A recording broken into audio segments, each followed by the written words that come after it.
Lorsqu'un homme riche voit son fils de 32 ans se moquer de la caissière d'un café, il lui donne une leçon qu'il n'oubliera jamais. Mais cela ne s'arrête pas là. Le fils est bientôt confronté au karma pour ses actions et les regrette. En tant que parents, nous voulons tous le meilleur pour nos enfants, n'est-ce pas? Mais que se passe-t-il si vous réalisez un jour que votre éducation était insuffisante?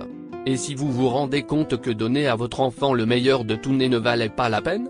Lorsque Darren a entendu son fils, Tristan, se moquer d'une dame à la caisse, il a réalisé la même chose. Comment diable avez-vous pu vous tromper dans la commande? Qu'est-ce ce que vous avez à faire toute la journée à part vendre du café, imbécile? Cet endroit est horrible, a crié Tristan. Lorsque ces mots ont percé les oreilles de Darren, il s'est immédiatement retourné, et la vue de son fils hurlant sur la caissière l'a rendu furieux. Il avait demandé à Tristan de passer la commande, mais l'homme de 32 ans était occupé à insulter la femme derrière le comptoir. Darren a été choqué par le comportement arrogant et grossier de son fils. « Je suis désolé pour le dérangement, monsieur », dit gentiment la femme. « Votre commande sera prête dans 5 minutes. Veuillez comprendre que c'est une journée chargée pour nous. » « Madame », dit impoliment Tristan. Ces 5 minutes sont cruciales pour un homme d'affaires comme moi qui dirige une grande entreprise. Je ne dirige pas un petit café qui vend du café. Gardez cette commande avec vous. Sur ce, Tristan a jeté quelques billets de dollars sur le comptoir et s'apprêtait à partir quand Darren est apparu derrière lui. « Tu dois t'excuser, fiston », dit-il en ramassant les billets de 1 dollar. Dis-lui que tu es désolé. Repasse la commande, et nous attendrons qu'elle soit prête. Papa, dit Tristan sur la défensive. Qu'est-ce ce que tu fais? Ces gens ne sont pas de notre monde. Pourquoi devrais-je m'excuser auprès d'une inconnue? Parce que l'entreprise que tu viens de mentionner n'est pas la tienne. Tu vois, je possède encore toutes mes entreprises, et je peux te virer à tout moment. Ne nous embarrassons pas publiquement. S'il te plaît, excuse-toi. A répondu son père. Tristan était furieux, mais sa position dans l'entreprise et l'argent comptaient pour lui, alors il s'est excusé malgré sa réticence. Je suis désolé, dit-il doucement, en fixant le sol. Je vais repasser la commande. Pas seulement ça, ajouta son père en se tournant vers la femme. En venant ici, madame, j'ai vu une annonce sur la porte disant que le café cherchait à embaucher une femme de ménage. Mon fils aimerait occuper ce poste, car il est temporairement suspendu de mon entreprise. S'il vous plaît, aidez-le. Papa, les yeux de Tristan s'écarquillèrent de colère. Tu as perdu la tête? Si tu veux garder ton emploi, mon fils, tu dois comprendre que tu ne peux pas t'en tirer en manquant de respect aux autres autour de toi. Je suis désolé de ne pas te l'avoir appris avant. Mais il n'est pas trop tard, a expliqué son père. Monsieur, dit la femme au comptoir. Merci pour vos excuses, mais nous n'embauchons pas n'importe qui. Nous sommes nouveaux, et nous n'acceptons que les candidatures via le formulaire en ligne. Et, non, je ne suis pas la caissière. Je suis la propriétaire de ce café. Alors, je voudrais m'excuser à nouveau, madame, dit Darren. Je suis désolé de la façon dont mon fils s'est comporté. Mon fils va postuler par le biais du formulaire, et j'espère qu'il correspondra bien au profil.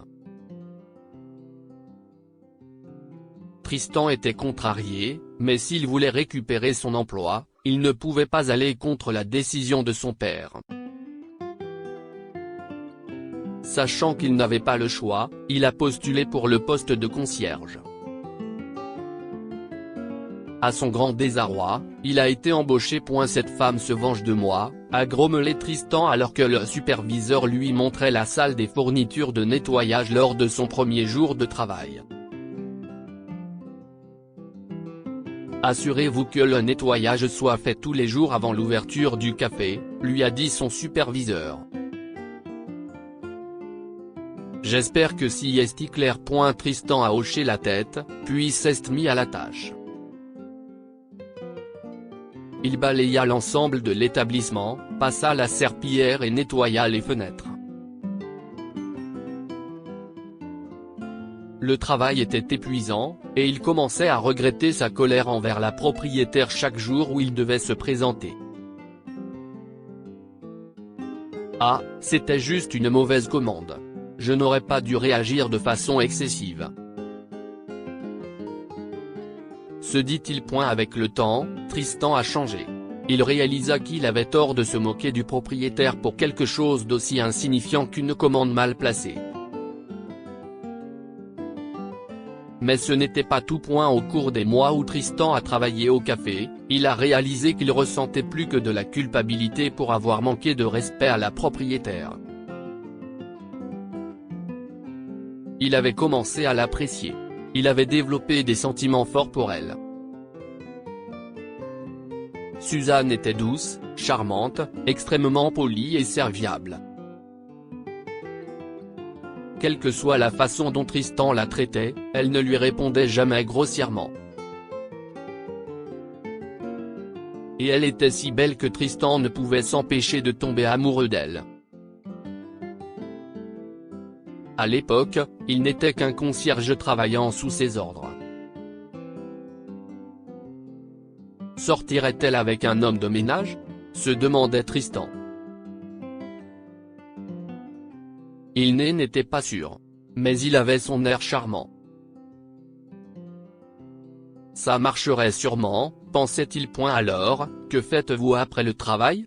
Lui demanda-t-il un soir, en affichant le sourire qui aurait fait craquer la plupart des femmes dans le passé.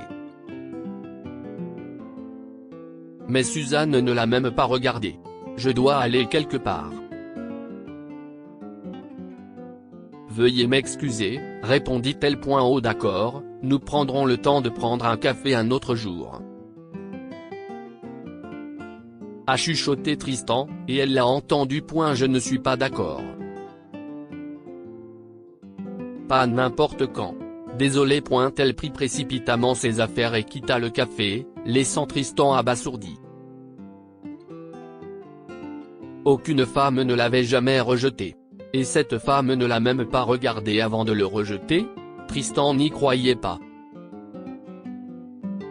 Il pensait qu'elle avait dit non précipitamment, alors il a essayé de l'inviter à nouveau à prendre un café, et cette fois, sa réponse a été sévère. J'espère que j'ai été clair, Tristan. Ne m'avez-vous pas invité à prendre un café la dernière fois et j'ai refusé ? Tristan était si embarrassé. Encore une fois, il a pris un râteau. Mais 2 mois plus tard, Suzanne a dit oui pour le café. Suzanne avait éclaté en sanglots ce jour-là après avoir reçu l'annonce de l'hôpital que l'opération de son mari Ethan pourrait être programmée prochainement. Ethan avait eu un grave accident et devait être opéré, mais Suzanne n'avait pas d'économie et leur assurance ne couvrait pas l'opération. Aussi, lorsque Suzanne a reçu l'appel de l'hôpital lui annonçant que les frais de l'opération avaient été pris en charge, elle a fondu en larmes. Mais qui a payé pour cela ? A-t-elle demandé. Le personnel à l'autre bout du fil lui a alors dit le nom de son bienfaiteur, et Suzanne a dû prendre un moment avant de répondre « Merci. Je le rencontrerai et lui transmettrai aussi mes remerciements. » Ce jour-là, juste après avoir raccroché au téléphone, Suzanne s'est dirigée vers Tristan et l'a remercié. « Je suis désolée d'avoir écouté votre conversation l'autre jour et de vous avoir entendu parler de votre mari au téléphone. Je suis heureux d'avoir pu vous aider, » dit Tristan. Il était effondré d'apprendre qu'elle était mariée, mais il l'aimait et la respectait suffisamment pour la laisser partir. « C'était plus qu'une simple aide, Tristan. Tu as sauvé mon mari. L'opération était nécessaire. Comment puis-je te rembourser ? Eh bien, que diriez-vous d'un café ? A-t-il demandé avec un sourire. Bon Dieu. Bien sûr. Je ne peux pas dire non cette fois-ci, a-t-elle gloussé et l'a remercié à nouveau. Après avoir travaillé au café, Tristan a changé. Son arrogance avait disparu, remplacée par un homme humble qui avait trouvé une nouvelle amie en Suzanne et dont le père était fier de lui. Que pouvons-nous apprendre de cette histoire ? L'arrogance et la fierté ne vous mèneront nulle part. Tristan l'a appris à ses dépens lorsque son père l'a forcé à travailler comme concierge au café. Non seulement il a réalisé son erreur, mais il est aussi devenu un meilleur être humain. Parfois, les parents doivent faire preuve de fermeté à l'égard de leurs enfants pour leur faire réaliser leurs erreurs et leur apprendre une leçon précieuse. La décision difficile de Darren de suspendre temporairement Tristan de l'entreprise et de l'obliger à travailler comme concierge a aidé Tristan à prendre conscience de son erreur et à devenir une meilleure personne. Lire aussi, histoire du jour, le fils d'un homme riche harcèle un garçon pauvre, il reçoit une leçon. Abonnez-vous à Amomama sur Google News.